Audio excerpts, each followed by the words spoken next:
We speak blessings over this meeting. Pray that we do everything and say everything we do tonight in your glory. In Jesus' name I pray. Amen. Amen. We will now call the special session of the commissioners to order. And General Statute 143-318.12, special session being held for the interviews and filling of the TDA whole board. So we now call that into order and into session. And Gunnar. Please, scholars. I pledge allegiance to the flag of the United States of America and to the republic for which it stands, one nation, under God, indivisible, with liberty and justice for all. Thank you, sir.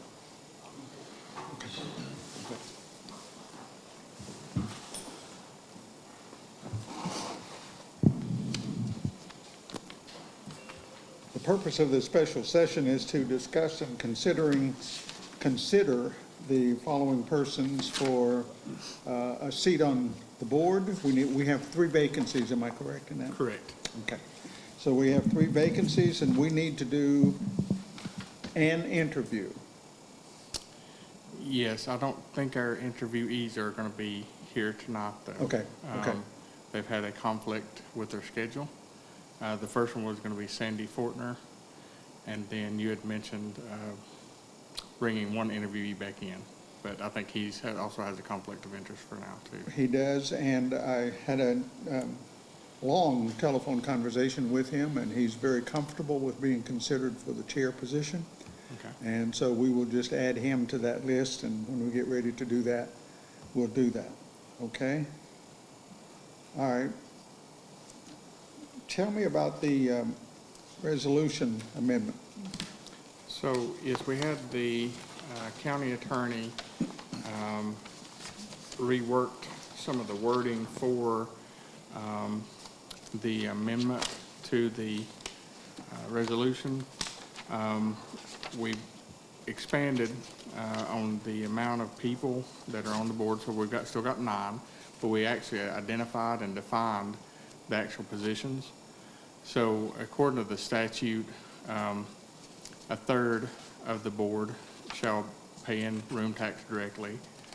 Half of the board shall be in the travel and tourism industry, and the remainder can be at large. So if you do the mathematics on that, there would be 3 people that paid in occupancy taxes. There would be 4.5, which you'd probably round up to 5, which I think that's what we did here in the resolution, for in the travel and tourism industry, and that would leave 1 for an at-large member. So that was basically spelled out in the meeting, in the resolution. The next addendum to this was the policies and procedures for the board, which we have a draft copy of the Swain County Tourism Development Authority Rules and Procedures Policy that I sent to y'all last week. It kind of defines some of the parliamentary procedures along with other directives from the board on how to run a public meeting. It also, in the resolution, references the fact that if an individual or member that you appoint does not go by the Rules and Procedures Policy, then they can be removed with cause. 4 clause. Yeah. Right. So Good. those were 2 of the main differences in the resolution for your consideration tonight.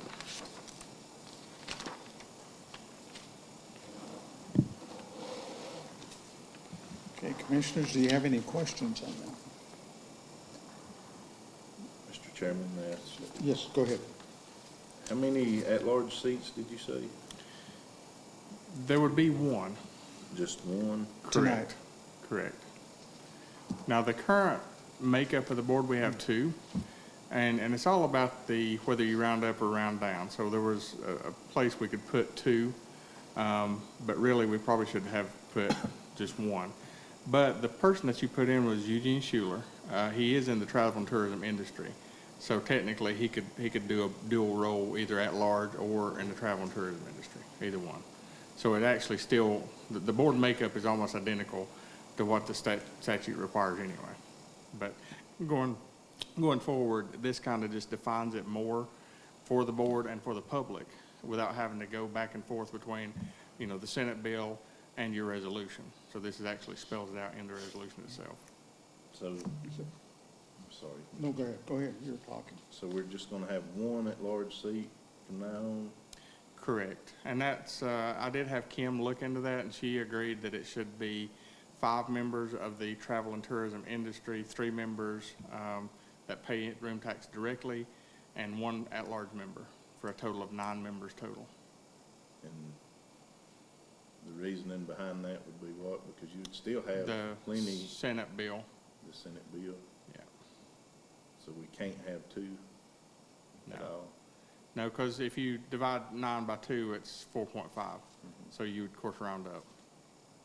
So you should have 5 seats that are in the travel and tourism industry.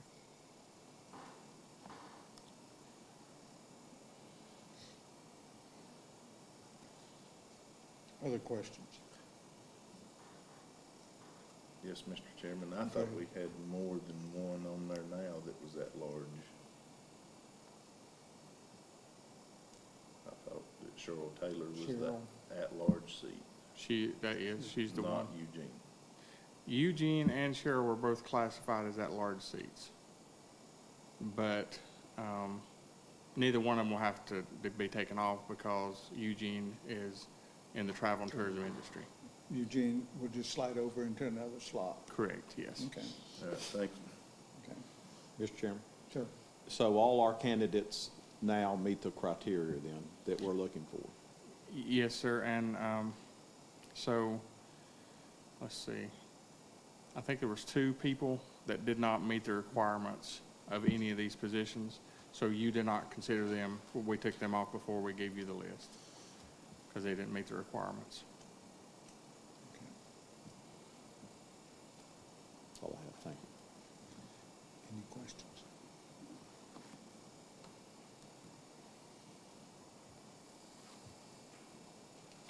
Okay, so the resolution amendment adds that clarification to where we are now, so there should be no more questions about what we're doing and where we're going with this.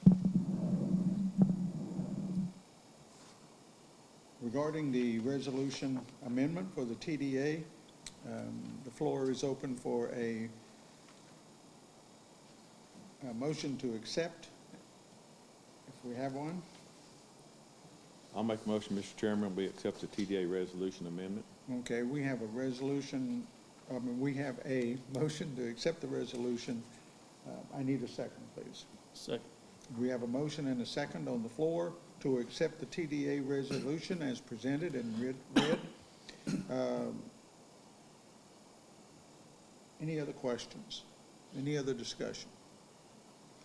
If there are none, and I see none, please show your approval by raising your right hand.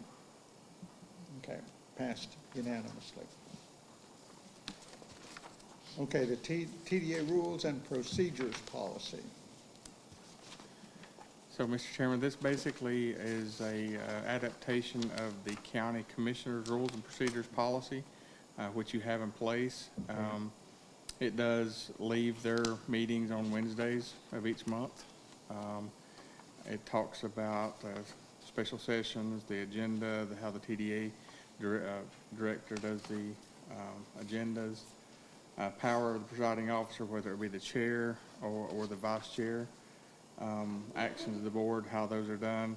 We did go in a little bit more in depth with board conduct, which is after number 5 on action of the board, to look at different scenarios.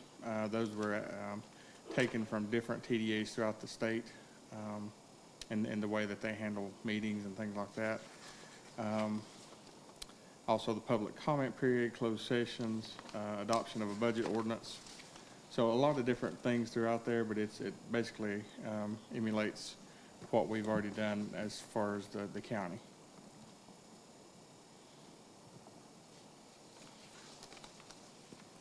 And let me state, I think everyone knows that the board is our responsibility, and we've been having problems in the past of the meetings being conducted in the way that they should be done, and that's the purpose of these policies being looked at and accepted tonight, or looked at tonight. The rules and the policies. Any questions? Anyone have any questions? You've looked at them, I'm assuming, and they should all be familiar, very familiar. So, if there are no questions or no discussion, the floor is open for a motion to accept the policies and rules for the TDA board. I'll make that motion to. We have a motion on the floor to accept the Tourism Development Authority rules and procedures policy. If I can have a second, please. I'll second. We have a motion and a second on the floor to accept the Swain County Tourism Development Authority rules and procedures policy at the request of a commissioner or at the request of the board. We can come back and look if they have a question on anything. Okay? Nothing changes until we change it, but they can come and request whenever they want to. All right? If you want to approve the rules and procedures policy for the TDA, please raise your right hand. And we passed that unanimously as well.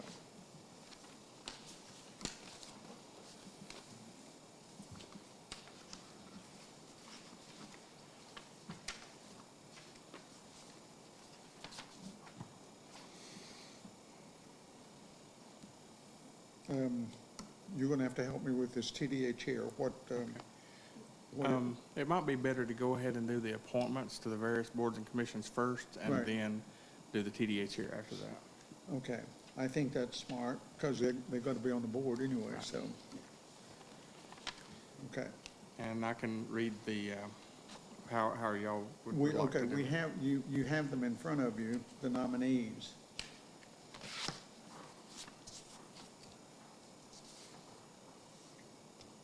What I'm going to request is that you take a look at these. I would like for you to circle 4 and see if we eliminate any in the first round. And if not, then we will do the second round the same way. So you will put your name at the top. These will be kept by the clerk until the minutes are approved, and all of this information is within the minutes. So, any questions? Go ahead. Mr. Chairman, can we go ahead and appoint all the other nominations? Were we gonna do all the others? No. This is Or just just for the TDA? TDA. No, it's for all the others on the list also. You have another list in your packet for all the other boards. For all other boards and committees. But we haven't elected who would be on the board yet, and those are pretty well set. These are mostly reappointments. Right. These are for other, Okay. the Board of Equalization Review, all the other appointments. Were we Okay. going to do those Yes, we were going appointments to do those. also tonight? Yes. No? Yes. Is that right? Yeah, appointments to various boards and commissions. Because ought we be have to have them by the by the 1st of July. first of the month, and we won't have another meeting before that time. Correct. Mr. Chairman, I'd like to go ahead and make a motion that we do all the other appointments besides Excluding the TDA. excluding the TDA, Okay. as long as there's not any questions or Anyone have any questions on that? Well, let's get a motion. We've got a motion on the floor. Let's do this right. We have a motion on the floor. If I can have a second, please. I'll second. Okay, we have a motion and a second on the floor. Now we'll go to discussions regarding this issue. And the question is, does anyone have any concerns or problems with the people that have been asked for reappointment?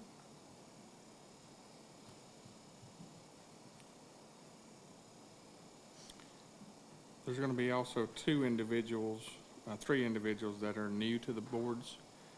Stephanie Roddick, Cynthia Womble, and Elise Give Bronson. me the name of the board, please. Okay, first one is the Mariana Black Library Board, Stephanie Roddick, Cynthia Womble, and then the Region A Aging Council, Elise Bronson Okay, will be the three new people in the slate of. okay. And Mr. Chairman, we also have Amy C. on the Oh, I'm sorry. HCCBG. Somebody wants to say what that is? Yeah, sorry about that. So that's Home and Community Care Block Grant Board.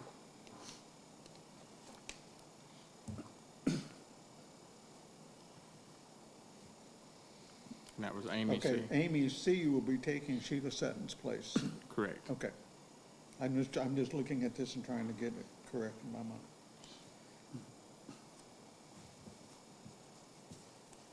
So Stephanie Roddick and Cynthia Womble on the, okay, Correct. Mariana Black Library Board. And then Elise Bronson on the Region A Aging Council. Okay. I think on the broadband, there was a request for the town to have a member on there, but they never have come up with anybody other.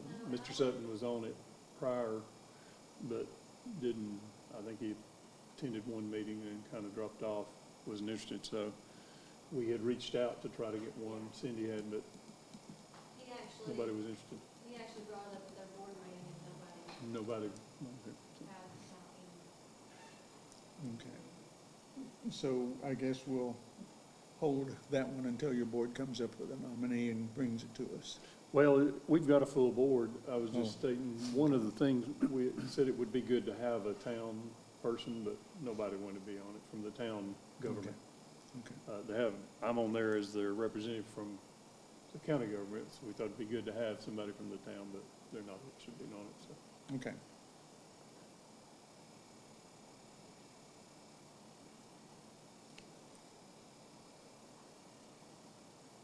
And I guess at any time, we could add to that, if there's somebody that Right. comes up that really wants to be on that board, we don't have that problem, but if we do, I think we can make a place for somebody that want to be on that board. I think we could Yeah, as well, I think yes. the board's open to whoever would be willing to come in and help work with that. Right. Okay. Anything else? Okay. We have a motion on the floor to go ahead and approve the appointments as has been stated. Any questions on that? You seconded it. So we have a motion and a second on the floor for the appointment, for the nominations. All in favor, please manifest by raising your right hand. Got it?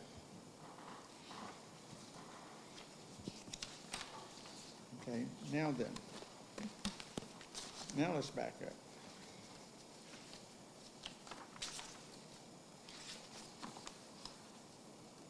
And we'll go first ballot. Circle 4. So, and then we'll see if anybody comes out of that.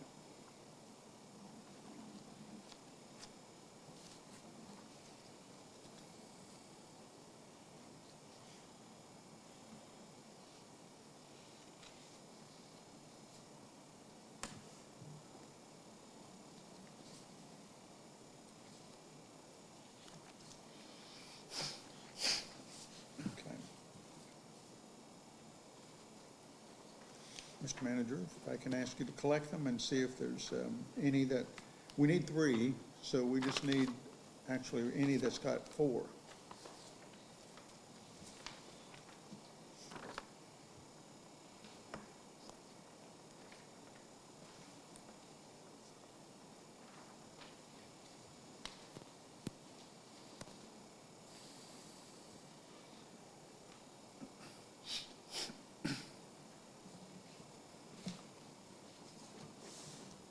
If y'all want to go ahead to the chair, I can tally these up, or if you want to wait, that's fine. We'll wait, there's no hurry.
Okay, what we have,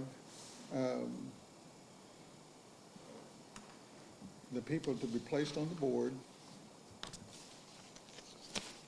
is Janine Lancaster, Jeremiah Wiggins, and Aaron Smith.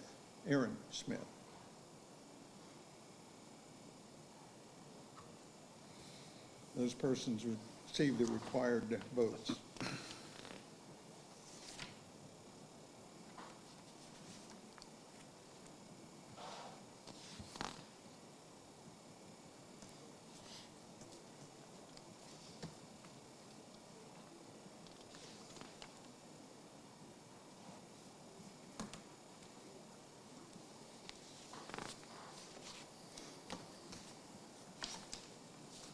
Okay. We will place those persons on the board, which moves us to the TDA chair nominations. And before we go on, I can do this later, but before we go on, I might forget it. I would like for you to draft a letter of thanks to all who applied. Okay. And a letter of congrats to those who were selected for the board, and we look forward to working with them, commissioners. Okay, so on the TDA chair nominees, you have Shannon Lackey, Carolyn Kornblum, and Jeremiah Wiggins. I had conversation with him. I had a long conversation with him. And because he had been asked if he would consider the chair of this particular board, we had a long conversation, and finally he said he would. I asked him to talk it over with his family, not just jump into it. It's not an ego boost. It's going to be it's going to be a hard task. So he did say that he would be very interested in it. He called me back. I had a conversation with him on Friday. He called me back on Monday, and he said, it's a go for me. So that would make 3 on the for the chair nominees. Any questions? Anybody have any questions on that? Yes, Mr. Chairman. Yes, sir. Go ahead. I understand putting Jeremiah on the board and giving him this chance right off the bat, but I think for this board, we have 2 people who's been on the board for a little while and have a little experience with this stuff right now.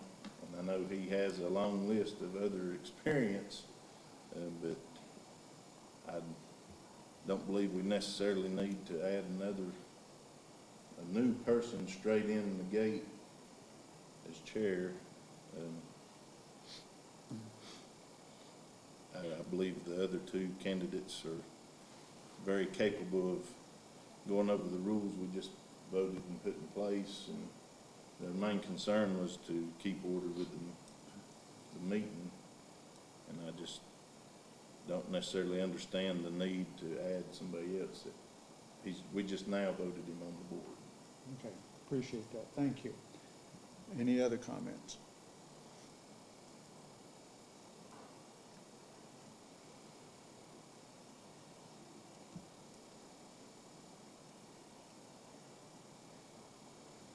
I will just say that I think because of the problems we're having on the board, a new person may be more at advantage of coming in and gaining the respect of the other board members and functioning properly, my opinion. But we will leave it at that, and what I said, I'll just leave it at my opinion is what I'm saying. I will leave it at that. Any other comments on this?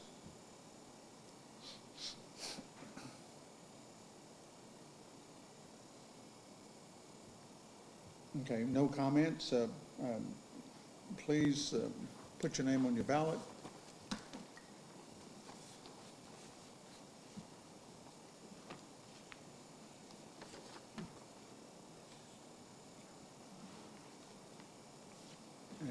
circle your choice.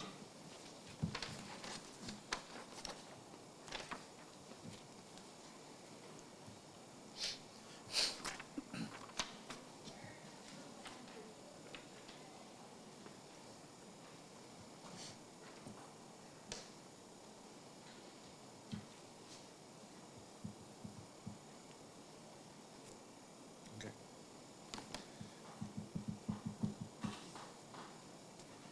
We have, as a board here, we have chosen Jeremiah Wiggins to be the chair. Okay? Let me reiterate one more time. Was that double statement there? Let me reiterate. All of these ballots will be held until we get the minutes next month and approve them. Then the ballots can be destroyed. But they need to be kept until that time. Okay? You want to reference this number, Mr. Chairman, Okay. All right. for the benefit of the people? Right. I had asked the manager to make sure we were going to do this properly, and so he did, and I appreciate this this ballot reference. So if you have questions, or if anybody asks you questions, it's on the sheet in front of you. All right?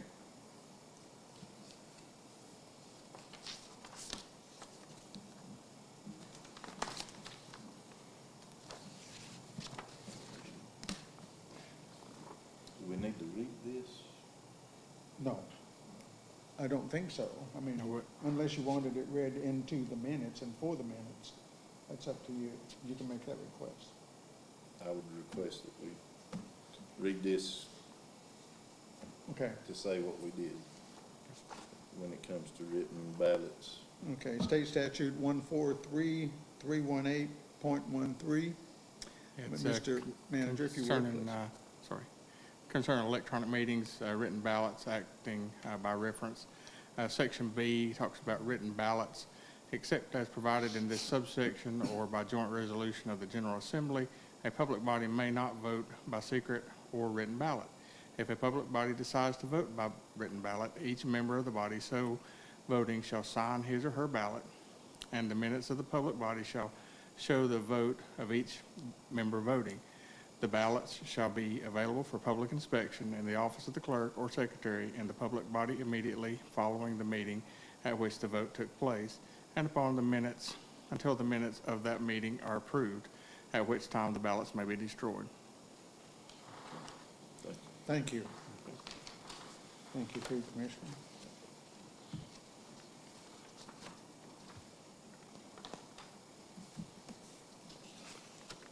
Okay, then take us on the budget amendment 11. Yes, so this is budget amendment number 11. I think it says 10 at the top, it's a typo. This is the final budget amendment for the 2019-2020 fiscal year.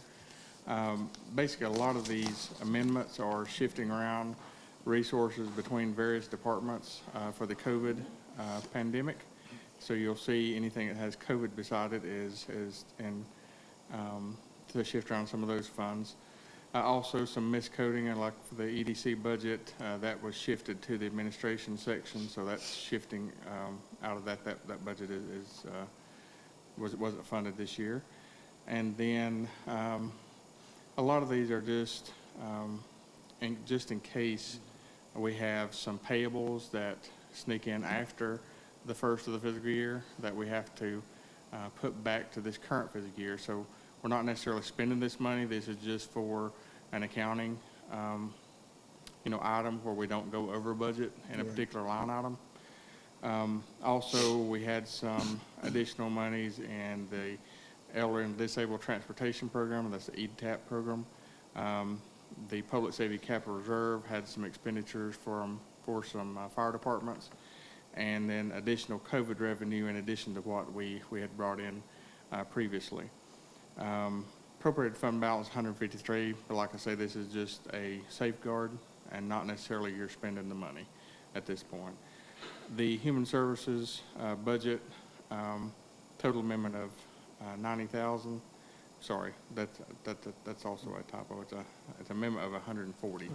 So I added one and I forgot to put it in the total. All of that is coming from the CARES Act, which is additional money from the COVID response. So that would be $140,000 total for that.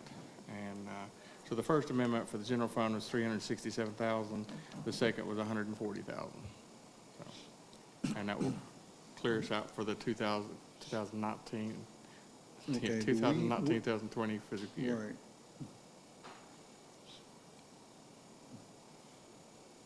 Is this a, do we have to adopt this? Yes. Okay. I didn't know if it was just a thing of that or we had to adopt it.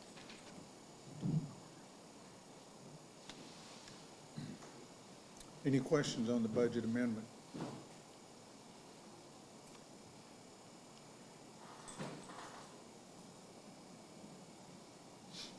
Mr.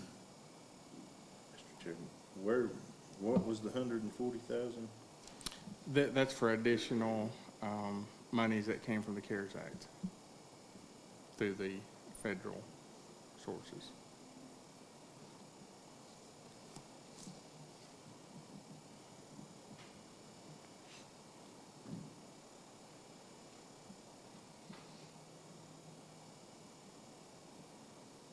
Any other questions?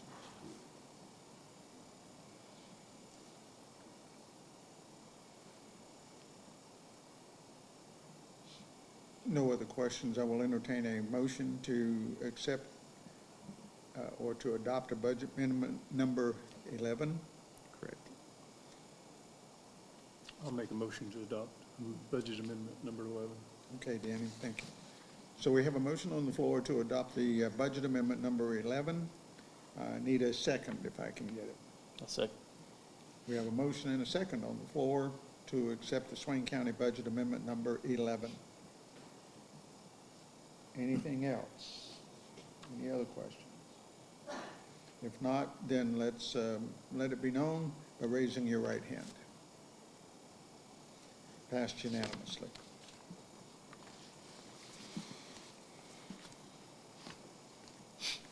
Okay, the chamber request. Yes, earlier, I guess it was late last week, had a request from the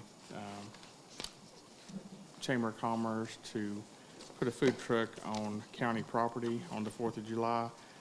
They are not having a organized event, Freedom Fest this year, but they did request that we allow them to do that.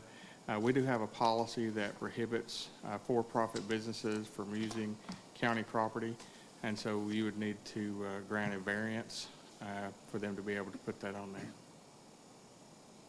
Do we only have this one, or do we know that that's going to be all of them through this event? I think it's just this one on county property, yes.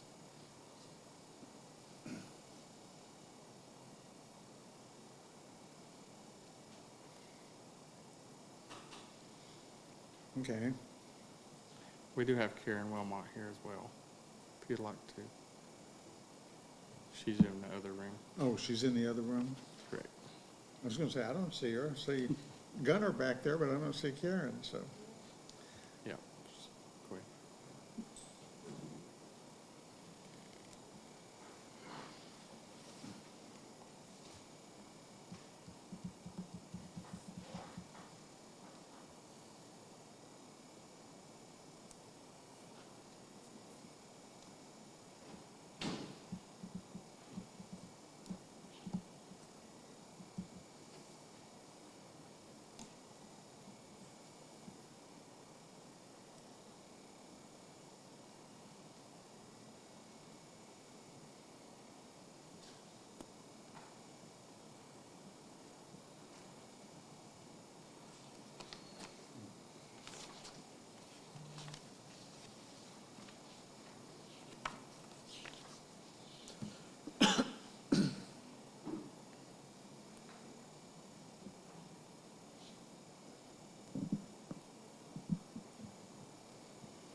Good evening.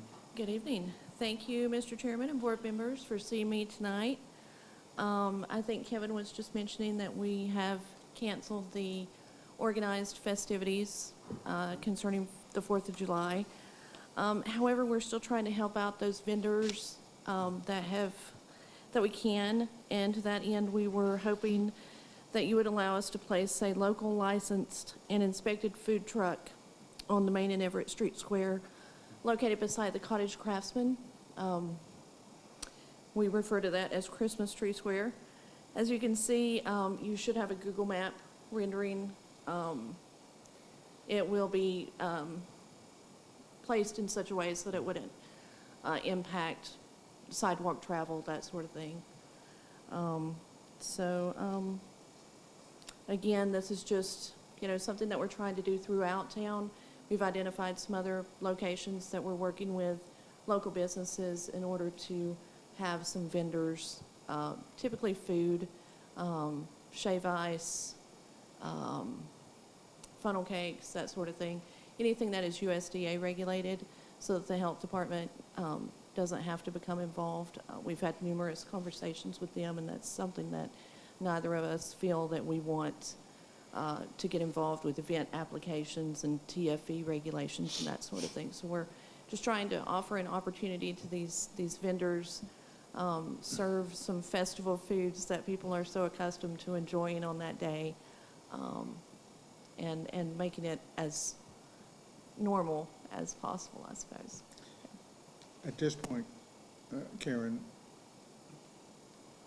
is this the only truck of which you are aware that you would be asking a variance? Is there any other properties where you would ask for a variance? No, at this point, we are not asking for any other variances because those others that I just mentioned will be on private property. Okay. Okay, great. Questions, John? I just have a comment. Sure. Not necessarily a question. I believe if we were to do this, though, we would be opening ourselves up for other requests from other people for variance, maybe not necessarily the chamber. That's true. And then they might feel like we're picking and choosing.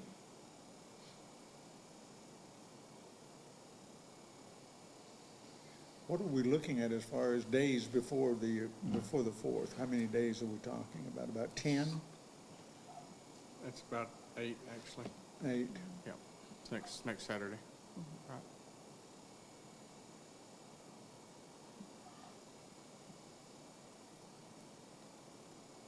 So, I mean, just roughly, where else on Swain County property could they place a truck? Or food? Well, they could ask for it at the Administration Building, Rec Park, a lot of different properties that we have. So we had, one of the reasons that you had brought up this policy, we had a vendor that would set up at the Governor Island Park several times a week, and it became an issue because he didn't have the proper, water or anything like that. And at the time it was the use of county property for private funds is the reason y'all decided to implement a policy. So that's why it came up. But there's multiple properties that people could ask to set up on.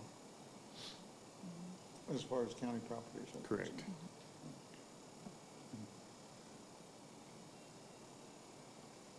But now, this variance is not being given to a food truck, it's being given to the chamber. Right. I would question that. And then the chamber Just would because use it. it's they request a local license and inspected food truck be allowed to set up. But they're requesting it.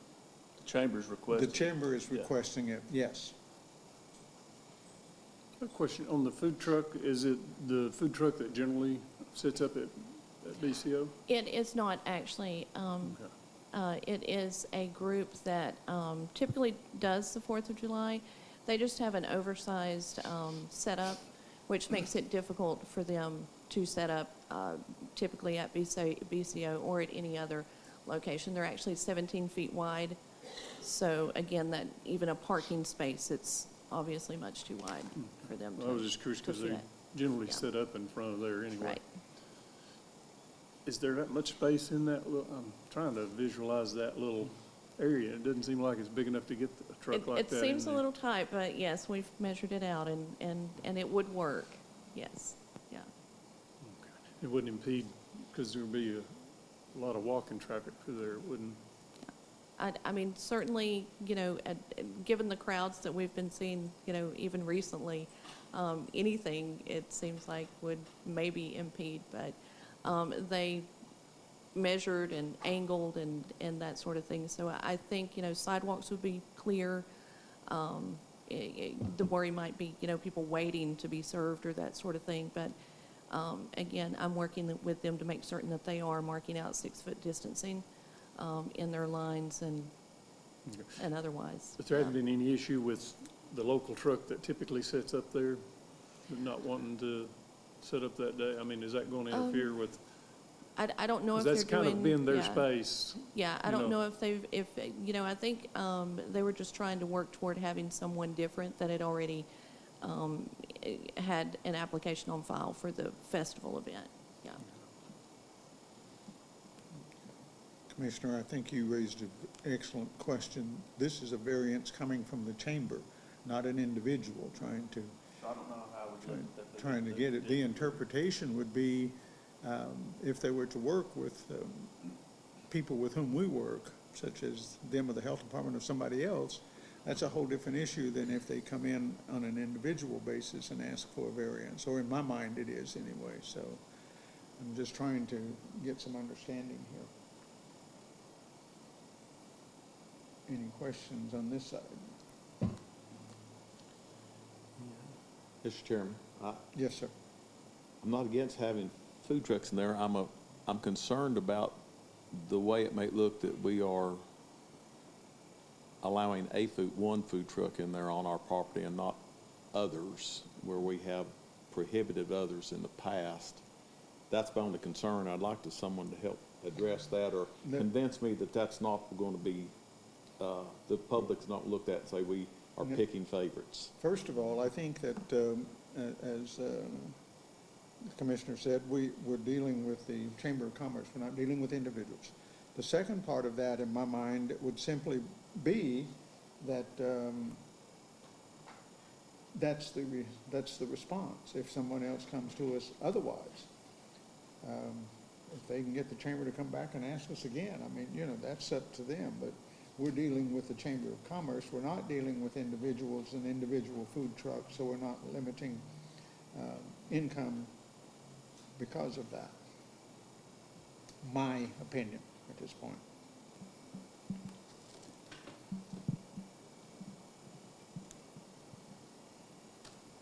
That may not satisfy you, but that's the way I'm looking at this. I didn't know if anybody would satisfy me. I was just trying to give somebody to argue the other side to help convince me that we wouldn't look like we were playing favorites. Right. And that's my concern. I think it's, gosh, I want all these vendors to do well and everybody do, and, you know, I want that for our community, but But you said you had private property for other vendors that were Yes. coming Yes. in, so you're not really cutting anybody off. You just happen to have this one that wanted to park here. Yes. so, Go ahead. Mr. Chairman, I'm sorry. No. So as far as we know, there's no one else applying there's no one being turned down for space? No one that we can work with under the governor's regulations and other regulations that are in place, no. We have had a couple that we just could not work with permitting. These are groups that work under USDA licensing rather than temporary food establishment licensing, which has to be done in conjunction with an event application. We did not, we pulled our event application. We had originally put one in for the event, thinking and hoping, but of course we pulled it when we saw the direction that things were headed. So like our barbecue vendor, for example, they have to have a temporary food establishment inspection day of from the health department, and they pay a fee for that. but that has to be tied to an event application. So we've pulled all of those, so we're just currently working with those that are USDA inspected, and that includes those on private property.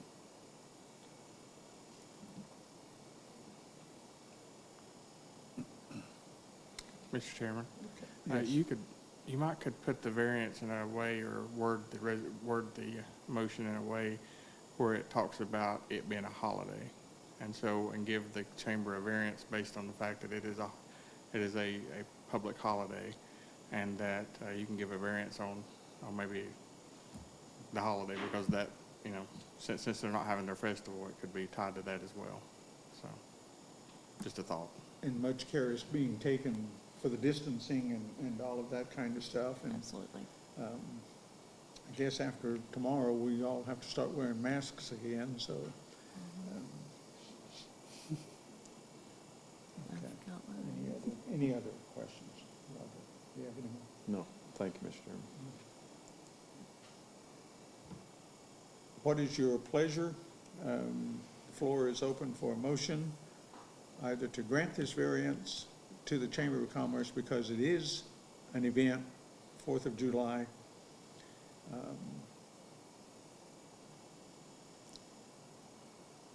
Tell me what you would like to do. Give me a motion here on the floor.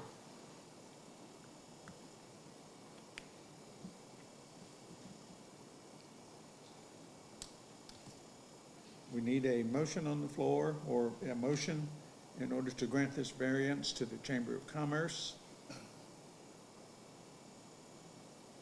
We need a motion on the floor to grant the variance to the Chamber of Commerce for this food truck. Third time. We need a motion on the floor to grant the variance for this food truck for the 4th of July. 3 times, no second, no motion, the variance is not granted. Of course. May I ask that in light of this decision, can we look at the administration building parking lot or another area instead, one that might prove to be less problematic as far as visibility or crowd control concerns, or? And what do you have in mind when you're saying that? Just the parking lot, and excuse me, when I say administration building, I mean your previous location. I should instead say the courthouse. Okay. Let me make reference to the manager and see what the opinion is. So at this point, it's still against the policy, so you would need a variance for any property that's owned by the county, so Right. even a parking lot. Okay, and I would take that, yes. So, we have other events, like throughout the year, the Heritage Festival and things that use our property, right? Yeah, events are excluded from the policy. Okay. As long as So it's that's event. what we need to have, this Fourth That's- of July The 4th of July, yes, is that an was the. event that's replacing the Freedom Fest. So this event would replace that? No, they're not having an event at all. They're trying to line up individual businesses Entities, yeah. with properties that they can set up on. So there's no event at all. And that makes it difficult with the Yeah. But could you exclusion with have the an event. without Yeah. it being Yeah. a social distancing event? That's what you're doing anyway. You guys you're planning something, but it's a social distance event. It's not all congregated in one area. You're setting up different places, so it's actually still an event. It's just not the same event we have been doing.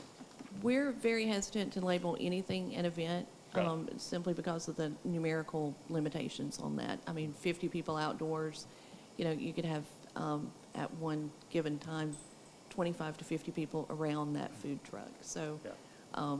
that's why we're really shying away from using the word event with anything that we're doing here. Yeah.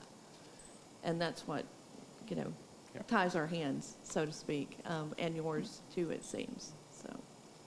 Okay, I'm going to end the conversation simply because we've already made a decision on this particular request.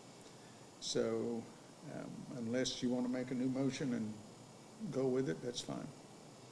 Well, Mr. Chairman? Yes. I don't have near as much of an issue with allowing to go, that's where we've always done it in the past, is, there in front of the pavilion, or in the parking lot during special event times. And so if we're moving it off the square, that just means one truck could get there and that's all we could do. But if we moved it over there, we have the opportunity for other people, although I think you said this may be the only one that could get there. But it would look like we are allowing, or there's more space over there. For me personally, that's just a little, because we have done that so many times in the past as far as having events there on that property. So for me personally, I don't have an issue with it being over there as much as I do with it being all right on the square.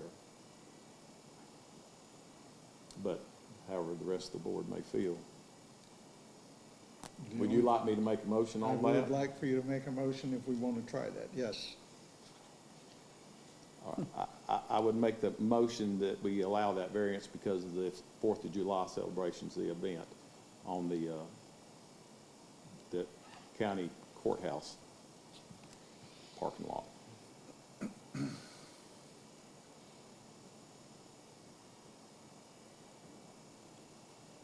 That would slide it under the event, 4th of July, or? It is a holiday.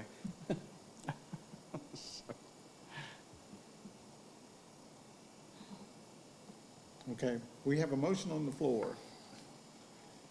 Now, let me make sure I get this, I understand this. We have a motion on the floor to allow the variance, the request of the truck for the variance, to be at the courthouse parking lot. Yes, sir. And any other that she may feel needs to be seated there. Am I correct in that? Yes, sir. Yes, sir. The variance may move from the square to the parking lot. Okay. You've heard that motion. Do I have a second? No, I'm not asking you to second. I thought you were going to I say have a something. question. Okay. Are there any events, anything going on at the pavilion that day? No, Okay. Straight Month has canceled, the firecracker 5K has been canceled, and of course, we canceled our kids area. That's why we're there. Danny, would you second that so we can continue the Yes, discussion? I'll second the motion. Okay, well, okay, now we have a motion and a second on the floor to change the variance from here to there. That's correct, okay. So, any other discussion, any other questions, okay, Kevin? Since this is a written variance, do we need her to rewrite the variance for? Yeah, we can have the sheriff sign it. Go ahead. One other thing. The other thing I would probably ask is that vendor or those vendors that they would sign maybe a waiver, being responsible for knowing that there's a governor's order in place and that everybody that, enters the area must meet those requirements. So that would be the only other thing to the motion that I would add. Okay, let me back up here then. Do you accept that? Oh, absolutely. Okay, and do you? Yes. Okay, so that becomes part of the second, the motion. Mr. Chairman, Yes. now, do we have any other holidays coming up there where we might be expected to make variances? I mean, if we're gonna have events, we need to just have events and tell them we're having events. If we're gonna cancel an event, then I don't necessarily understand what we're doing. We're making an event where are we gonna have an event? No, we're not having an We're event. asking them to move the But we're truck. just gonna have a bunch of stuff over there. Where you're allowing vendors to be placed there on holidays On holidays. through, as long as they work through the Chamber of Commerce, because they're the sponsoring Work agency. through the Chamber of Commerce, right. And all of my craft vendors, we canceled them, they're not. So we're only allowing food vendors at the, At this juncture, I understand that we're only allowing this particular vendor because the chamber is asking for a variance. Am I with you on that, Roger? I think so. We're just moving locations. Right. Was my motion From- was to move locations. From the variance, yes, okay. So it's for this one vendor. Did I Right. misunderstood? I thought Kevin said vendors or. I think he did say vendors, I to thought that be, was- to be clear, but we're working with the Chamber of Commerce on this particular one. Okay? All right, we have a motion and a second on the floor to allow this vendor through the Chamber of Commerce to relocate to the commissioners or the county's property over at the courthouse. Okay, is that right? All right, all those in favor of doing that, raise your right hand, please. Okay, 4-1. All right, And we are still working to find them another side of space. Sure. So of course, Sure. we can find that, then this is necessarily have to be done. appreciate it. Thank you. Thank you.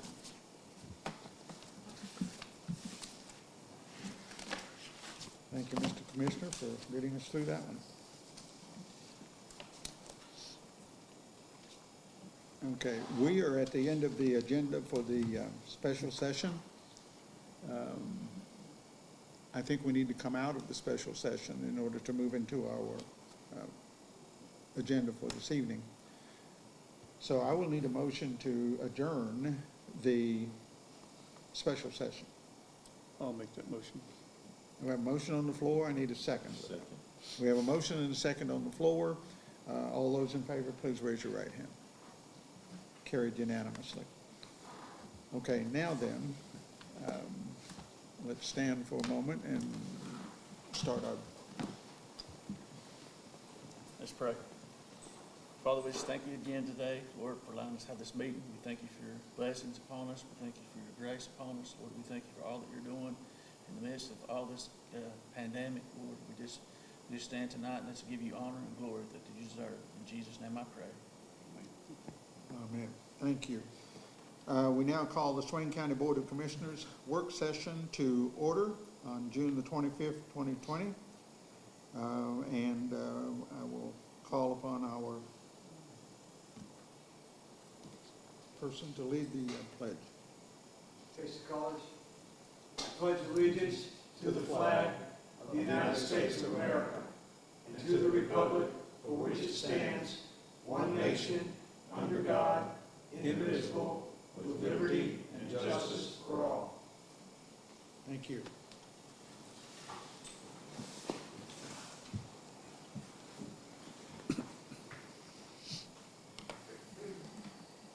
Okay. The items for discussion for the evening, you see them in front of you. Introduction of the new director of the Swain Qualis Safe. We also had one addition to the, Oh, sorry. I've got it down at the bottom. Okay.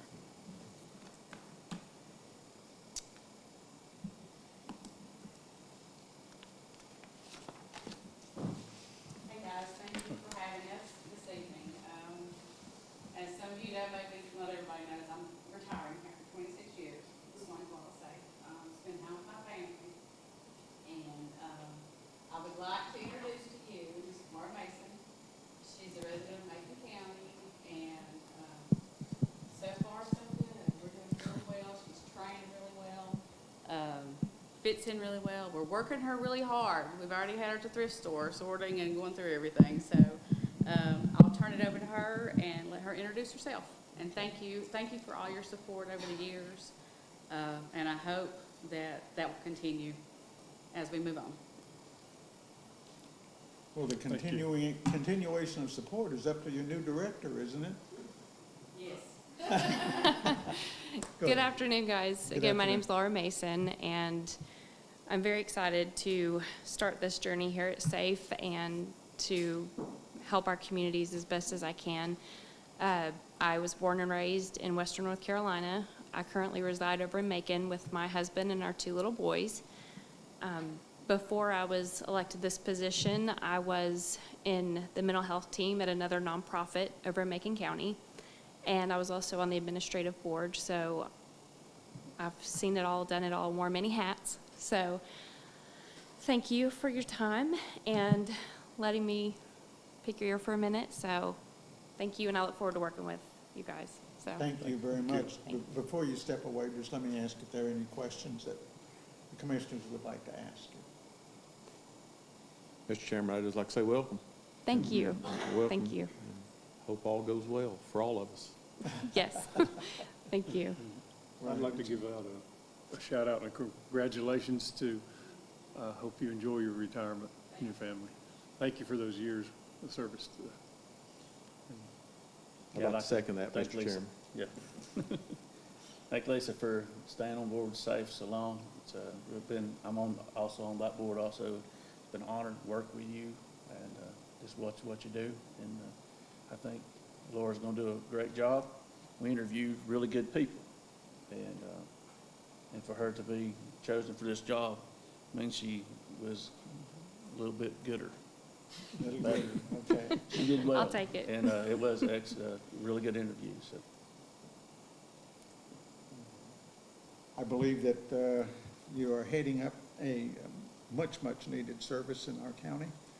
And so we do welcome you and look forward to working with you and hearing from you again on some of the reports of what you're up to. Yes, thank you. Thank I you. look forward to seeing you guys again. Thank you. Thank you.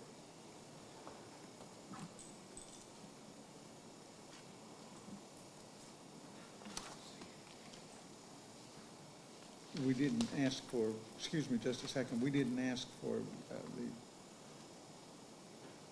changing the agenda. But my question to you is, do you want to move Chris up?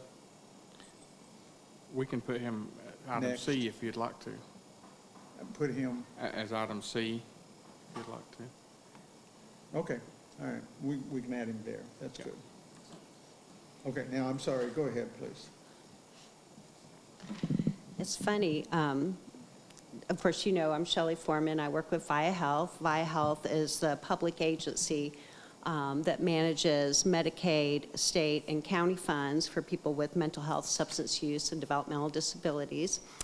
I'm getting used to, it's our company policy that when we come to a public place, we have to wear a mask. But I tell you, I noticed my hearing is going. I was trying to listen to you, and every time I'm wearing a mask, it's like, I don't think I can hear as well. But I am allowed to take it off when I speak, so thank goodness for that, or you wouldn't hear me. Thank you for your time tonight. One of the things I've been trying to schedule, and thank you, Cindy and Kevin for getting me on the agenda, is to come and talk to you a little bit about VIA Health's work in supporting our members and our providers during the pandemic. Of course, I always have to say special thanks to Commissioner Siegel for his service on our County Commissioner Advisory Board, and I'm hoping our virtual meetings stay in existence, because doesn't that make it easier for people to attend? Where we talked about some of this at our last CAB meeting. And then, of course, County Manager King, who's on the VIA Health Board, we appreciate that. And I know since this has started and I've watched your meetings, you've been hearing from agencies across the county, from all kinds of health, public health, health systems, law enforcement, many others who have been impacted by the pandemic. So one of the things I have found most interesting, and please, if you have anything to add, Kevin, feel free, because you've been a part of this, but in my 21 years with VIA, I have never seen the federal government, the Center for Medicaid Services, move so quickly to help make changes to support people on Medicaid through this pandemic. Our State Department of Health and Human Services, working with all the LME MCOs like VIA, work very closely with Medicaid, the federal Medicaid system, to try to very quickly enact flexibilities and changes that would ensure that people were getting access to services. And of course, many of those flexibilities also now can be taken advantage of by people who don't have insurance but are seen by our comprehensive providers. So I'll talk about a few of those in just a moment. So from VIA's perspective, our main concern was, one, ensuring that our members still had access to services that they were getting or that they needed during the pandemic. And two, we've been very concerned about the providers in our network. You know, especially our comprehensive centers, you know, they work on a shoestring. The state has been cutting the budget for indigent care for year after year. That directly impacts them. And just as your businesses in the community, our providers have been really impacted by this. So we've worked to try to really help them be financially sustainable, focusing on access to walk-in services so that people could still walk into the walk-in center here in Swain County and get access to care, that our mobile crisis management program was still working, that people who were in services could still receive those services, maybe in a different manner. But just to really, and to most importantly, is to protect either kids or people with intellectual and developmental disabilities who were in residential facilities. As you guys have heard, I'm sure, you know, across the board, congregate care settings are very dangerous as far as once the disease comes in and the virus starts, it can spread. And especially with people with intellectual and developmental disabilities, they many times have underlying health conditions. So now I'm going to have to put on my glasses. So just some of the things that we were able to do. One of the great things that the state did is that they released our last quarter of the single stream funding, which is the funding for indigent care. They released that whole last quarter to us so we could transfer that directly to our providers, Appalachian Community Services and Meridian Behavioral Health. We've also been able to receive grant funding to ensure that people who were started on medication-assisted treatment as part of the opioid epidemic here in the community would be able to maintain that.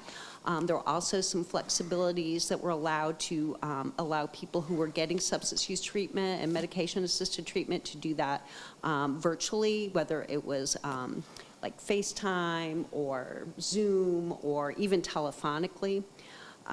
We also started, which I think this has been really great and it's really starting to pick up as far as the applications, we established a hardship fund. And that fund is sort of similar to some of the things that the state and counties have been doing around accessing, like a pool of funds that we created, so that if any of our providers were not able to bill for services and it was creating a problem for them in maintaining their payroll or in being able to do what they needed to do, they can apply to VIA and we can help support them through this hardship fund, which I think has been really important. And then, as we know, in Western North Carolina, one of the biggest challenges we have is technology, access to technology.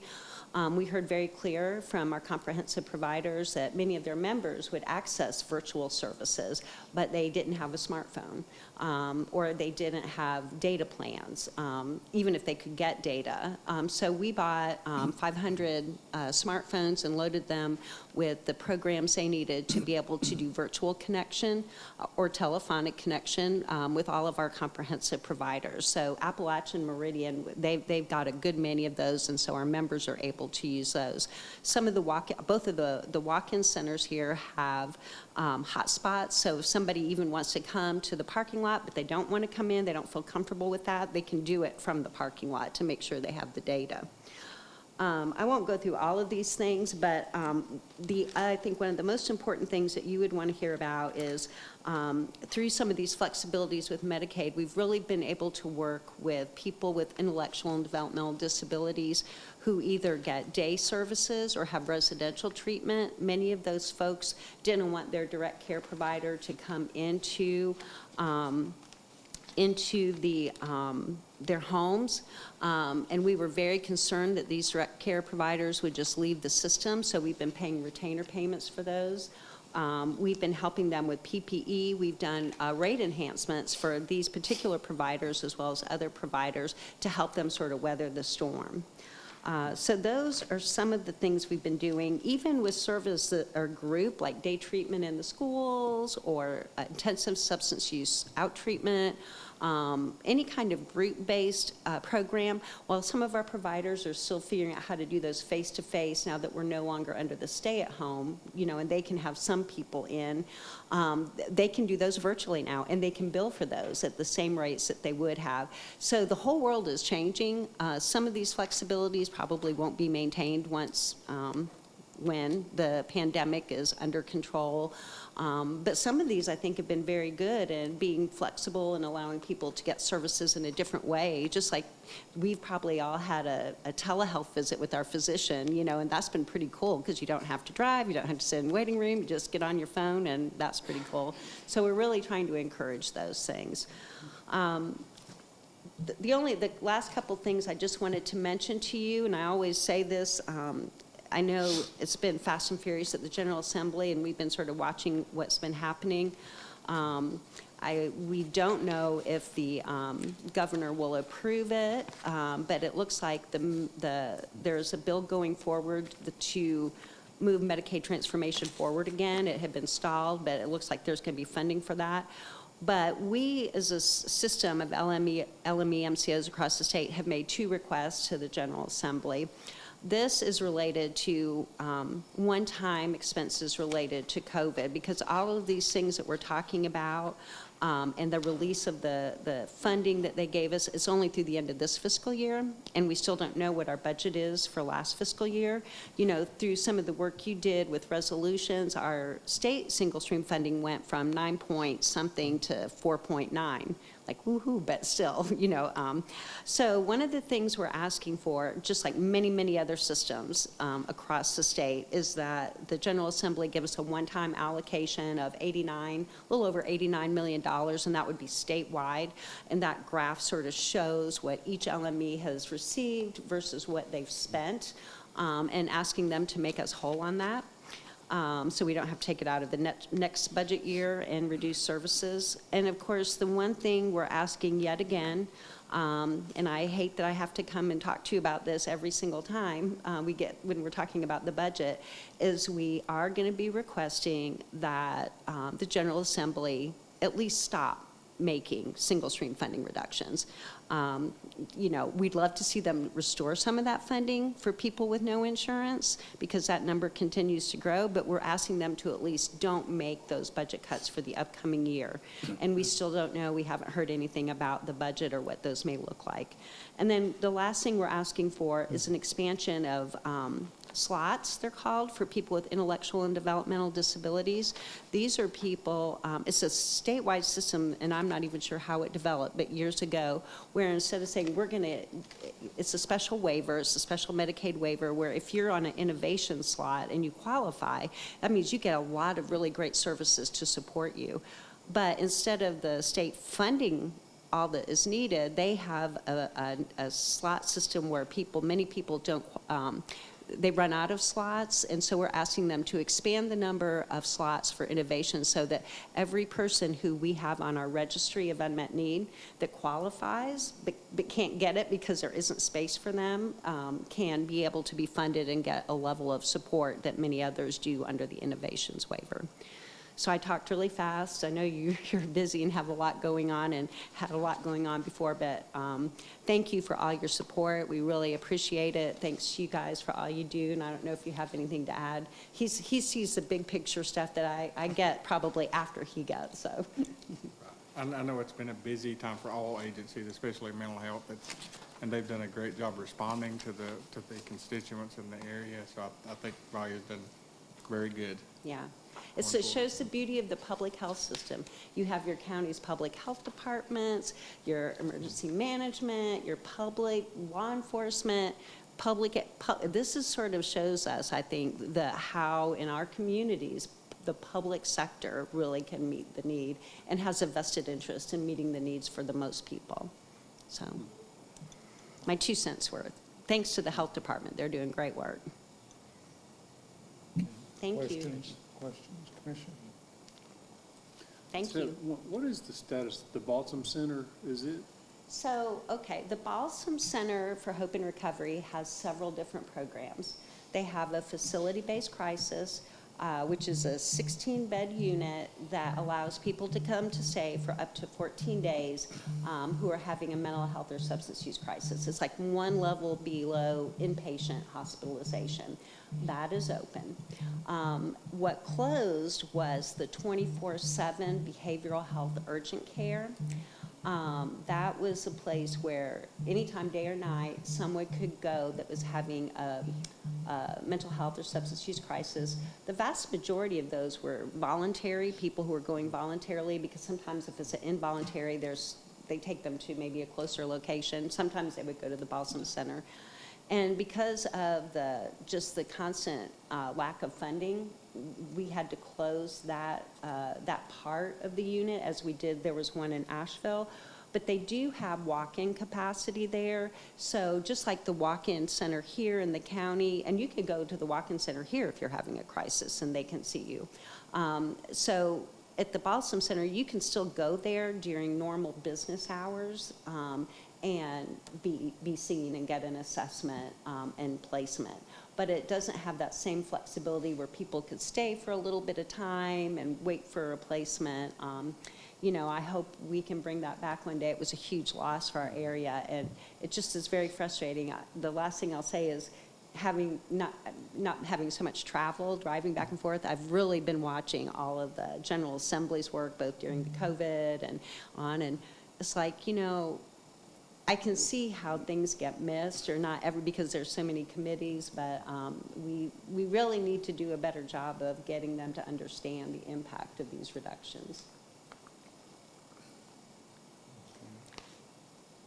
Thank you very much. Thank you. Thank you so much. Thank you.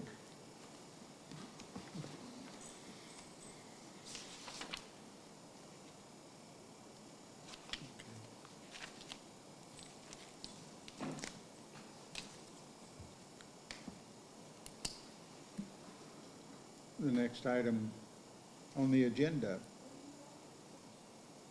is the county manager's report. If you want to do you're up. Oh, okay. All right. All right. So I just want to bring it, spin on a couple items. First, we did go through the process of getting an architect to look at the courthouse project. We are in what they call the programming stage. So it's COPE architecture, and they are meeting with the sheriff, his staff, the clerk of court. We met with Judge Coward yesterday, Judge Walker also yesterday. So getting a lot of feedback on, the needs of the court system. Also, this has brought on other questions as far as COVID response and how jury trials are done, and just kind of the list goes on as far as going forward, how all of these court proceedings are going to happen and things like that. So even with new construction, building, if you're going to build a new building, you want to make sure it's proven for time and what circumstances we're currently going through. So anyway, that's going to be coming back probably in the September timeframe for us to look at and try to determine a move forward with that and kind of how we're going to get that done. The other item I've got for tonight, I've only had two, and I'm just kind of delivering a message from the health director. She does have the updated numbers for today, just for FYI. Excuse me. Total COVID-19 test is 1,974. Pending test is 306. Negative test is 1,618. Positive test of 50. COVID cases by zip code, which we had mentioned earlier. 28702 is 0. 28713 is 10. 28719 is 34. And 28789 is 6. And of course, that is Almond, Bryson City, Cherokee, and Whittier. The Swain County COVID-19 data is updated Monday through Friday by 6 p.m. All cases are Swain County residents. Positive cases are in isolation, and investigations are underway. Recovered cases are unable to be confirmed. and therefore non-reportable. Deaths are 0 at this point.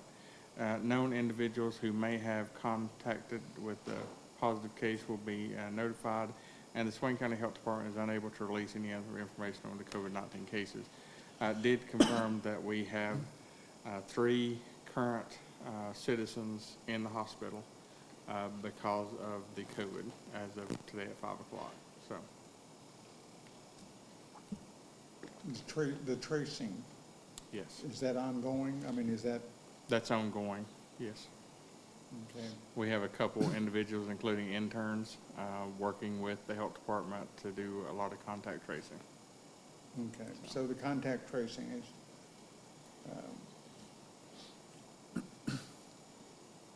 is that, can any information be released? I noticed you said you couldn't release it, but by zip code? Not the first contacts, like Okay. if just the individual that has COVID, they publicize the zip code, but not anything beyond that. Okay, okay. All right, questions? Okay. Thank you. And then we also have Chris Ferris here. He is doing our reevaluation along with Peggy, and he's here to give you an update on the progress.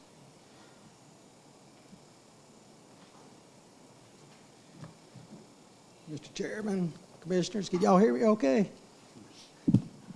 I've got a lot of allergies going on here. I have papers. You want me to hand this out, or? I can hand them out to you.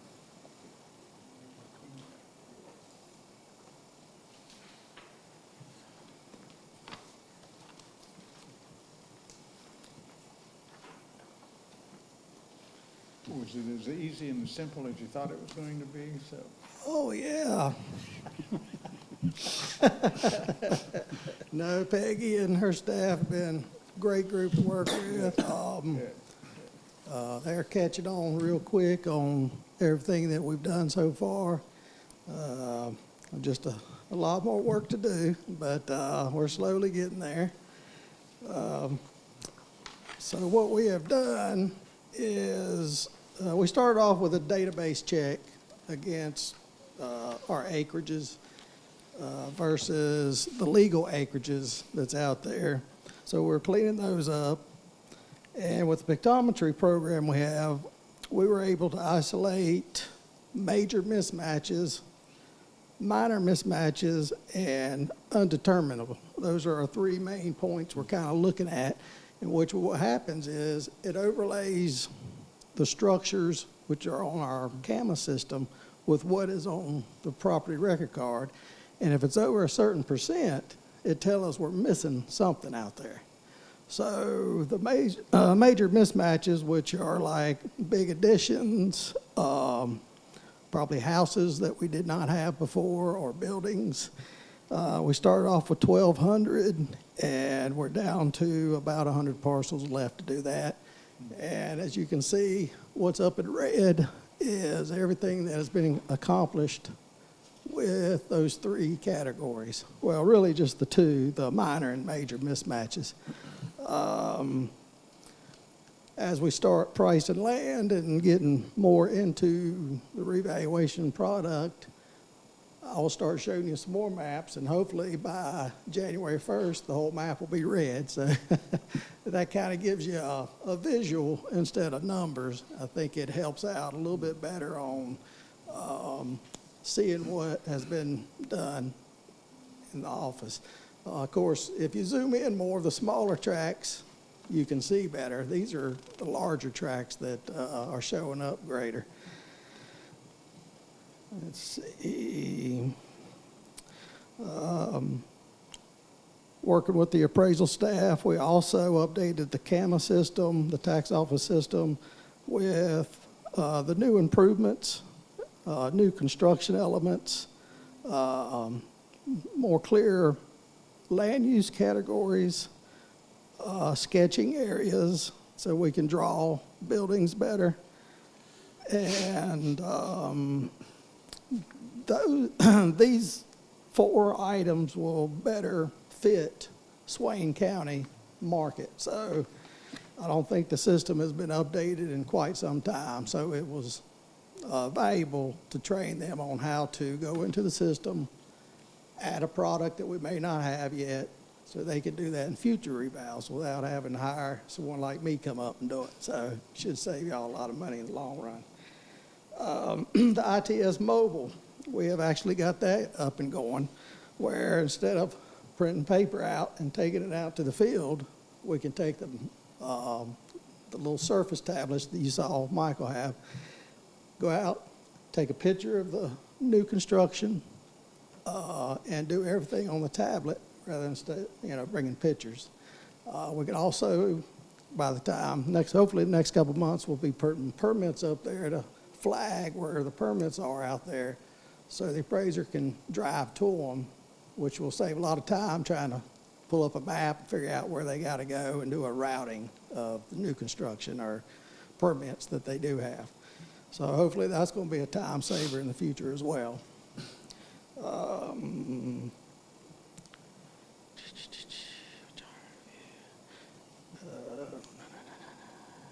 We also have sales put up on the map where you can go back to 2014 and see what is sold in the county. If you're looking for certain sales, you can see them real quick, and that will help as well. Talking with Mr. King, I hope we can get that out to the public eventually so that they can pull up sales and see where the sales are to help them. That's going to save a lot of time during the appeal process or at the public, especially realtors and appraisers. If they need to see what's out there that's sold, they can pull it up as well instead of calling the tax office and bothering Peggy to find some sales for them. So that should save them a lot of time. Our next, once we get these done, we'll be working. We've already done outbuildings and extra features. We've added those into the program. My apologies, that was supposed to be up top. Then I'll be working with the appraiser on how to use the market and determine depreciation schedules for the buildings out there and how to price land by market neighborhood. So Kurt and Ruth with the GIS, they've been great on getting this product up and going to help the tax office better do their job. And those are some items I requested when I first got here. You can see everything that's been completed except for what's in red. There's only a few things that's going to take over time to get those done. And we started the remapping of the county, but currently we've had Mr. Rothrock send us a major mismatch of acreage from what is in the mapping system compared to what we have on our system in the tax office. And we started looking at those major mismatches. But at this point, we've had to rescind the remapping of the county just because how large this project's going to be. And that's a quick over of what we've done with the revaluation so far. So.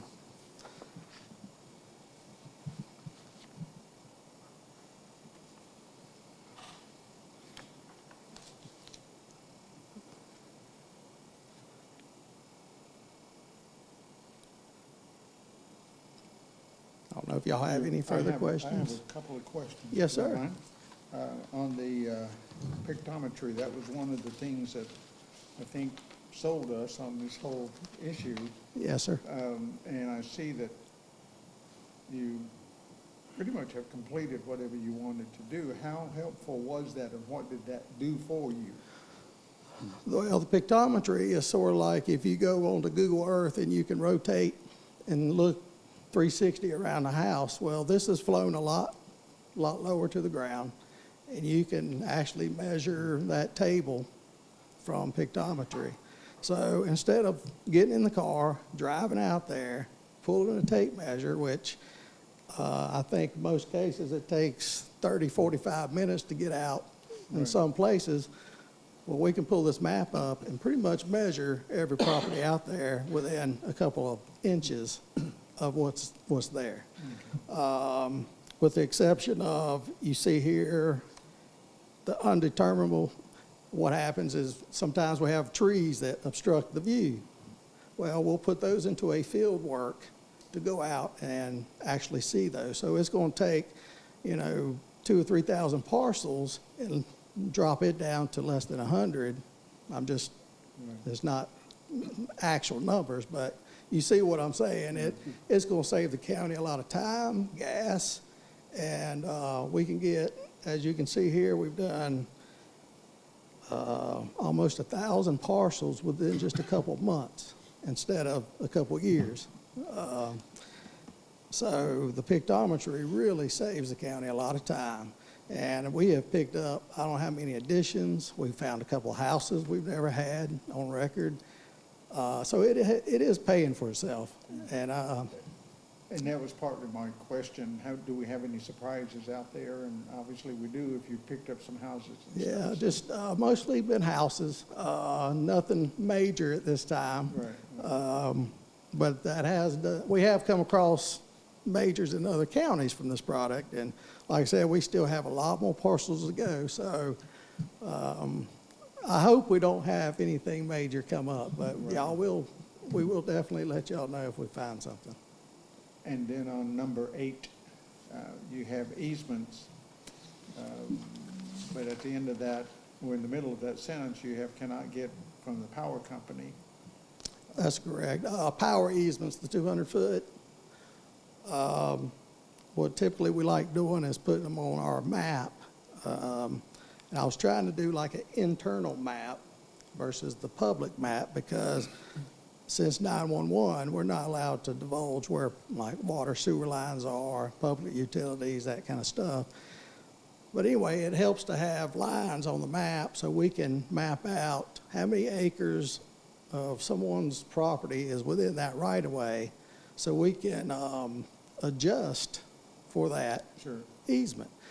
And if there's set lines, dotted lines where we can see the easements and actually calculate it, it makes our job a lot easier and we don't miss not adjusting for them. That's the importance behind that. Other easements would be, I don't think y'all have gas pipelines here. Conservation easements, that affects value of property, so we like trying to figure out where all those are in the county. Ingress and egress accesses, sometimes you have to get an easement across someone's property to get to your house. That may affect the house in front or the property in front because someone else is using that property. So those are just some easements we like to have out there just in case to see if it affects value or not.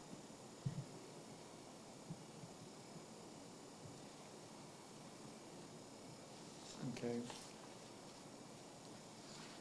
So what I asked the mapper to do when she gets deeds in, sometimes those are right-of-ways, the power right-of-ways will be in the calls for surveys. She can start mapping them. So that's going to just take over time to get that done. One of the things that I would be interested in is that we've had the power company come through and put towers on people's property. Yes, sir. And where did they get the easement for that? Where would they have gotten it? That's a rhetorical question. Right. And then at the end of your report, you have June 1st, 2020, remapping of the county has been rescinded at this time. Yes, sir. Because of all the large problems we were having, there's just no way we can get any of that done by the end of this year. It's going to be a bigger project than what we had first assumed. Okay. And so at this time, we decided it's best to focus on auditing each parcel, see what's out there, see if we're missing any structures, and let Ms. Peggy and Mr. King discuss a more efficient plan to get the mapping done. Yeah, okay. Questions, commissioners? Now, I have to go back, if we do see problems with the map while we're working them, we do give them to Peggy. She will take it to the mapping department and have her double check it, make sure it's right. What I've told Mr. King is if we have a house on a piece of property, but if it's mapped incorrect or it looks like it's incorrect and the house is actually sitting on another parcel, we're giving the mapping department the first right to double check that to make sure before I move it to someone else's property. Because they're going to come in and raise Cain if the house is moved on. You know, they say, I put Peggy's house on your property. I don't think you want to pay her taxes. Well, I just instantly own Peggy. That's right. Without having to pay for it, right? Right. Okay. So we are seeing a little bit of that, and needs to be cleaned up. Okay, go ahead. I've noticed on our online mapping that, I know you guys are probably working on this, a lot of the parcels that have road right-of-ways, Yes, sir. the right-of-ways are actually on the map. But even on my own parcel I've looked at, it backs my parcel up as far as the lines. Is that something you guys are fixing? On the map, it kind of pushes my parcel out further than it should, if you looked at it on the map. The acreage is there, it's right, but it seems like the right-of-way is kind of moving the lines around. All I can say is you'll have to go talk to Miss Ruth about that. I have no control over that situation, so, sorry. No, I just wondered if you guys are looking at stuff like that. Yeah, we are looking at it because it could affect value. Yeah. And that's what worries me and Peggy, and I don't want to have a bad revaluation because of the mapping situation. But at this time, I have no control over that, so.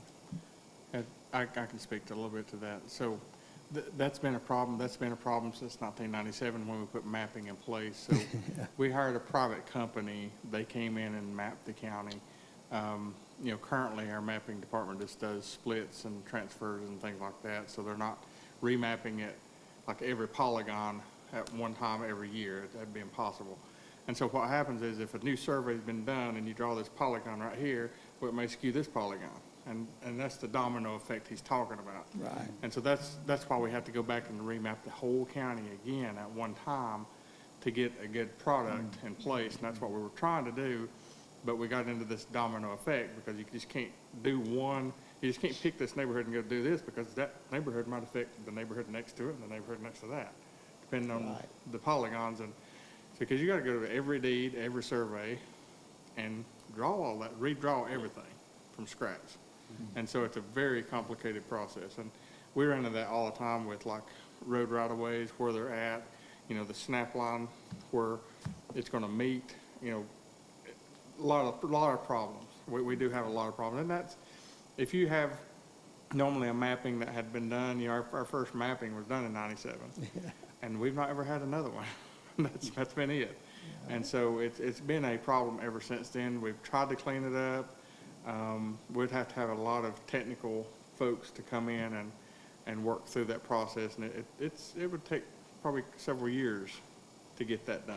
So not an easy process. And it is not a cheap process. Right. Mr. Rothrock is actually doing Graham County at this time for them because they're in the same situation. And like he said, the old Mylars that they used to draw on down there, when they scanned them in and put them into the system, they had to, what I call a rubber band effect, where they had to stretch or shrink to get them to fit because they weren't quite accurate from one map to the next. So when they did that, you could have 2 1-acre lots right beside each other, but one is twice as big because of the situation. But that, like Mr. King says, it's going to be a big job, and I definitely and highly recommend getting this done from what I've seen out there. And, Excuse me, and I'll ask you, Mr. King, can the two coexist, what he's doing as well as redoing the map of the county, or does one have to finish up before you can do the map of the county? What's going on? I mean, we can go ahead and hire a mapper. I think he's only got 6 months left as far as the revaluation, so to get it done in 6 months, that's gonna help him. I doubt that's gonna happen. Yeah, that'd be impossible, right? Yeah, so it would just have to happen probably for the next revaluation, either in 4 or 8 years, depending on what the state mandates as far as. Now, what some counties will do is they'll take a township at a time and kind of redo it. If there's any large notices that need to go out, we can just do a section at a time in the county, and that would probably help. So, Has any county accomplished this? oh, yes, yes. Okay, I just wanted to make sure it was accomplishable, so. Well, and I would probably recommend if you do it in-house, you would need 2 mappers. One to do your daily activity and one just to concentrate on remapping the county. And that's what we were trying to do, but because of that, there's just a lot. There was too much. So, if probably the cheaper way to do it would be to hire someone in-house and have them concentrate on remapping while Miss Ruth concentrates on the daily activity since she is over the mapping department. So, but I think Kent Rothrock, we can ask for some bids on how much it would cost and bring it to the next meeting if you want. I think Mr. King could do that, or I'll be happy to help any way I can. So, It sounds to me like it's something that's going to have to be done sometime in the future, immediate future. So I think. We had started the process, we had transferred Ramona over to do the audit of the maps. Right. And it got going, and it, like I say, it was a domino effect. There was just too much to fix at one time, and so that's when we decided we'd wait till after the reval and then kind of come back to it, because, you know, some of the stuff that may happen now may affect some of the stuff that Chris is doing as well, and Peggy, so maybe better just to wait till after the reval, then do an RFP and see how much we can do maybe next year, go through that process. yeah. So. Yeah, I think so. Thank you, sir, very much. I Yes, sir. appreciate that. Chris, does Peggy have anything to say? No? Okay. Okay.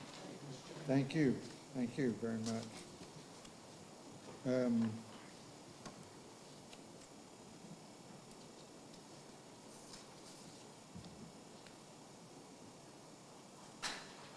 Just, let's go through quickly and do some commissioners' reports. Roger, since I know you were vacationing, we'll start with you, so. I don't have much report, Mr. Chairman. I did have I did see a few weeks back that we were pretty bad on when it came to census reporting, the county as far as the other counties in the state. So maybe I want to encourage people to help with the census. It provides money and representation for us in the state. That's about all I have, Mr. Chairman. I have not been attending too many meetings since the last meeting. It's been difficult to do. Do you have anything? No, I do not have any. Okay, okay, thank you. Danny, anything? We had a virtual Zoom broadband meeting that went well. Still a lot of things going up. We have been meeting with some providers and having discussions, you know. James did call yesterday. I've been in with Superintendent Sell on a couple of Zoom meetings with the state. Swain County's been picked. There's, I think it was 4 different counties for looking at projects of how to enhance broadband as far as remote learning is concerned, and that included in that is having the equipment for the children to use and all that. It's all together. And there's it's a pilot program. We're still learning quite a bit about it, but Swain County is one of the counties that's picked in that to look at. And James did get a call from them. It's out of the governor's office, and was having a phone conference meeting with them as a provider on how they could work with him and do. So Good, I good. think there'll be some help coming out of that as far as setting up hotspots and doing different things if we have to continue, you know, as what remote learning is going to look like when school starts back. Yeah, that's going to be Yeah. interesting, and I don't even think they know yet, Department No, of Instruction. As far as I understood, some of what I've heard in conversations is they've got to have like 3 plans, but they don't know. You've got to have a plan for this, plan for a part-time, plan for that, how you're going to space it. It's a nightmare, but they're going to have something together, and then the state could come in and change all that when school starts, so. But they do have some planning, Good, you know. good. Now, I understand they're meeting next Tuesday, the school board. Is it next Tuesday? Next Tuesday, I think they had a That they're meeting gonna, last week. I thought they were gonna be meeting next Tuesday They and, may be, and I'm not sure. talking about that. So I just wanted people to know that, that's what I wanted. Okay, I really don't have a whole lot either. okay. Be meeting with Via Health, on, I think it's a Zoom in the next week or so, and then, Okay. it's about it. The thing that you shared with me, can we mention that about, Mr. Siegel, if you'd like to. we want to, I want to give a shout out to Commissioner Siegel and for all of his work, and I understand he is no longer an employee, is that true? About next week. As of next week, so we want to congratulate him on his retirement. And appreciate it much. Thank you. Appreciate your work. Appreciate it. And appreciate you bringing that to my attention. We have, I have been asked from many persons, some of the projects that we were working on or things that we were working on before the COVID hit. And everything just got put on hold. And I'm getting calls and stuff from people reminding me of the road issue and reminding me of some of the other stuff that we've been dealing with. So I've just been reassuring them that as we pick up speed, we'll get back to where we were and continue doing the things that we're doing. So that will be my report. We have no public comment, or we have no persons asking to address the commissioners. And public comment. Sheriff, do you have anything you'd like to add? Let me offer my condolences to you and your family and your brother. I know Max well, and sorry to hear that. I mean, I knew June, and she was just a great person. So, for those who don't know, Max Cochran is the sheriff's brother, and his wife passed about, what was that? Okay, so we just want to let you know that we think about you family-wise as well as personal, so we appreciate that. Any other thing for the good of the order? Go ahead. I know we've had some discussions about Mr. Green, and he's okay with us talking about this in open session.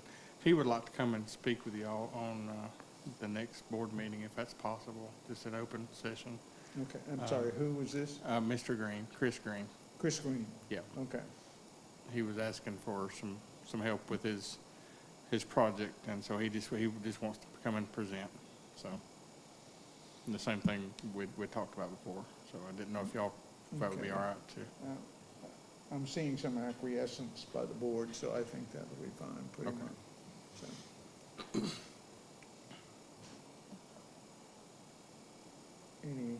Anything else for the good of the order?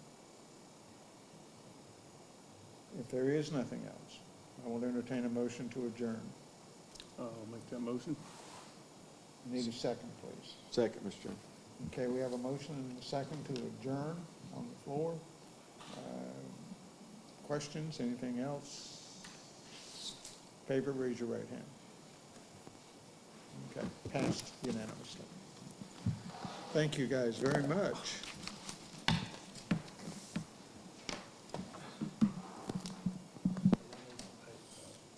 I'm sorry?